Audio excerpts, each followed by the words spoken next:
Pedro, já tem algumas perguntas para o nosso querido Julian Lemos. Você pode ler, por favor, aí?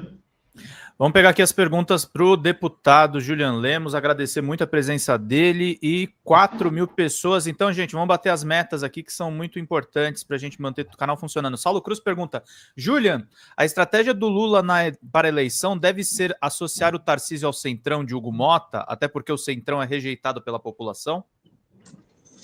Olha só, metade da população sim, porque os bolsonaristas estão batendo palma, inclusive até para aumento de impostos.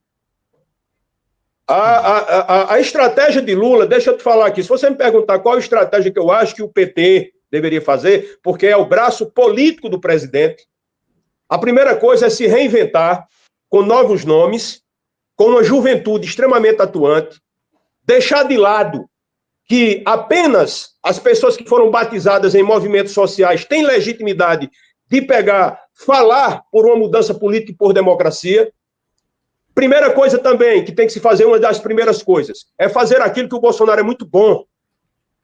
Começar a valorizar jornalistas, influenciadores e uma juventude que está aí pagando o seu próprio trabalho. Eu, Julian Lemos, fiquei horrorizado com o que eu vi essa semana de muitos influenciadores com 500 mil de seguidores, com 700 mil, 100 mil, 80 mil, com vídeos de até 1 milhão na rede social, dizer que até quando propaga trabalhos de parlamentares de esquerda e até de Lula, sequer recebe uma curtida em suas redes sociais.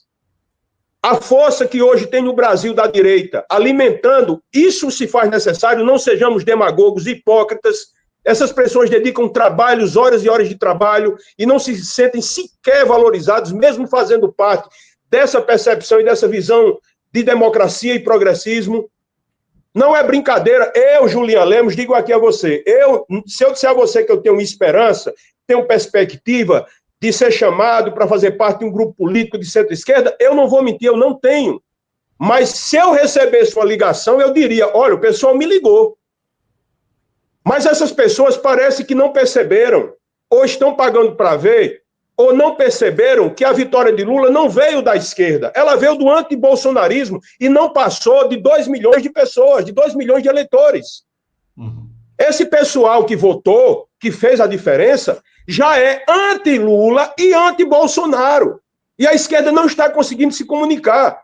Gente, eu estava olhando aqui, por exemplo, Bolsonaro, ele nunca chegou a fazer nem perto, absolutamente perto, do que o PT fez pelos evangélicos. Fez o Dia Nacional da Proclamação do Evangelho no dia 31 de outubro, fez o Dia Nacional do Evangélico, dia 30 de novembro, Dia Nacional da Marcha para Jesus, que é uma lei 12.025, fez a liberdade religiosa, a lei 10.825, foi o que Bolsonaro fez. De fato e de direito, o presidente dos evangélicos foi Lula. Mas por que isso não é comunicado? Por que isso não é mostrado? Por que um camarada que é anticristão, é tudo contra aquilo que a igreja prega, chega a ser um anticristo, tem projeção dentro das igrejas? Por que ninguém vê isso? A gente está falando de 35% do eleitorado brasileiro, isso pesa muito. E não há comunicação. Quem é os influencers da esquerda?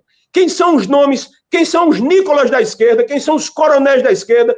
Quem é? Eu não consigo. Como é que esse povo quer enfrentar? A não ser que cada um esteja preocupado com o seu próprio nariz, veja Lula terminar o seu mandato ou se vencer a eleição de forma melancólica e pronto. Eu acho que hoje, e eu estou fazendo essa crítica aqui, e é muito importante que as pessoas percebam que a minha crítica é para ajudar. Eu sou anti-Bolsonaro. Quem está falando aqui é um anti-bolsonarista ultra-radical a tudo que ele representa, dizendo, Gleisi, Lula, vocês que fazem parte aí, abram do olho, mudem a estratégia. Tem pessoas que, inclusive, já apoiam vocês, que estão ficando já pelo meio do caminho cansados, dizendo que parece que nós somos obrigados a apoiar. Sim. Prestem atenção, eu vejo aqui, a exemplo do DCM, a exemplo do José, vocês fazendo superchat, vocês acham que eu sou tolo? Acham que eu não sei o que está acontecendo? Isso é para sobreviver o trabalho. Enquanto isso, gabinetes e gabinetes estão derramando dinheiro nessa militância de direita que vive exatamente da fake news, do contra-ataque. A direita consegue fazer barulho demais, ainda que seja com a carroça vazia. É preciso ter humildade. O PT, pelo amor de Deus, tem que ter humildade. Lula tem que ser avisado. Isso tem que ser feito para ontem. Nós estamos perto daquilo que tem no buraco negro. Horizonte de eventos. Uma vez chegou nele, não tem volta. O parlamentarismo hoje é exatamente o que a galera do Centrão quer fazer, independente de quem vença. E Bolsonaro, ele está ali de boi de piranha já, ele não tem força para decidir mais nada. Ele está ali como um estandarte, como um propagandista. A direita do Brasil não existe mais, ela pertence ao Centrão. A direita não existe, e quem está dizendo sou eu, ela não existe, ela foi comprada. Ela foi comprada. Muito bom, muito bom. Diga lá, Pedro, tem mais pergunta aqui para o ex-deputado Julian Lemos. Diga lá. Tem uma pergunta na lata aqui do Jadson Souza. Julian, Magno Malta bebe antes de discursar? Cara, bicho, aí bicho, tá bom, não tô aqui para isso. Tranquilo. Também acho. Deixa eu pegar Sou aqui, ó. gente grande, eu sou adulto. Deixa eu pegar aqui o Lucian Fã mandou. Pergunta para o Julian. Bolsonaro sempre foi um parlamentar de baixo clero e com ideais extremistas. O que levou a apoiar uma eleição que já era, a priori, de um imbecil? Quais ideais do Bolsonaro batem com os seus? Eu já falei várias vezes, eu não tenho nenhum problema de falar novamente. Bolsonaro, para mim, ele é como se fosse uma cicatriz de um câncer que eu retirei de mim e que é um passado que não faz parte do meu presente mais.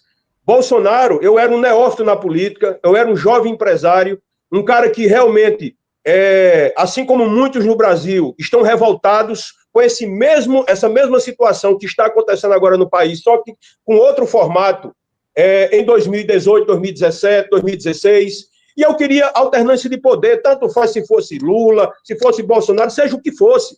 Do jeito que estava, não tinha condições. Eu vim de um segmento empresarial que sofreu muito por coisas que o PT fez equivocadas.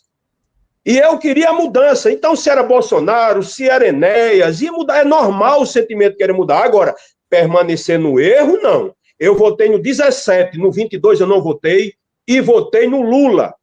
Votei no Ciro. Eu sou um cara que eu gosto, eu me identifico com a alternância de poder. Eu sou um cara da democracia. Agora, eu não posso macular minha vida porque um dia apoiei e fui Bolsonaro. Aí você me pergunta, Julian, o que é que você viu que você se uniu a Bolsonaro? O Brasil será um só, a corrupção eu vou lutar contra, a criminalidade. Qualquer brasileiro hoje é revoltado como as coisas são feitas, onde o cara é preso 5 vezes, na semana é solto mais 5 vezes. As injustiças que tem nesse país é normal. Bolsonaro, ele tinha um discurso. Bolsonaro começava a dizer que era contra o Centrão, contra o sistema. Após eleito, disse que era do Centrão. Então eu não mudei. Quem mudou foi ele. Quem abandonou o bolsonarismo foi ele. O que é o bolsonarismo? O bolsonarismo é um conjunto de ideias baseado em um sentimento de mudança que aconteceu em 2012. Esse Bolsonaro que está aí, isso é uma mutação bizarra. Bolsonaro se tornou o que de pior a política brasileira construiu e produziu em todas as eras desse país. Essa é que é a grande verdade. E eu não me envergonho de ter mudado de opinião, porque mudar de opinião é nobre, permanecer é que é burrice. E é por essa experiência que eu tenho que eu estou aqui falando com autoridade, com moral, de dizer que Bolsonaro, ele é o que de pior a política produziu, o que ele representa, a mentira, a dor, a corrupção. Eu tenho moral de falar, Deputado, eu queria, com base na sua experiência, falar um pouquinho sobre a família. Você já falou bastante sobre o Carlos Bolsonaro, o Eduardo, o Flávio. O que move a família em torno desse projeto aí? É dinheiro mantido lá dentro? Porque é uma coisa meio anormal, vamos ser sinceros, não faz sentido. A gente não é família real, não tem monarquia no Brasil. O que o Bolsonaro se apega tanto a esse bando de delinquentes aí dos filhos dele? O que está por trás disso? Kiko, baseado na sua pergunta, eu vejo que você é um cara realmente honesto. Você é um cara honesto, você é um cara maduro, um cara já... Obrigado.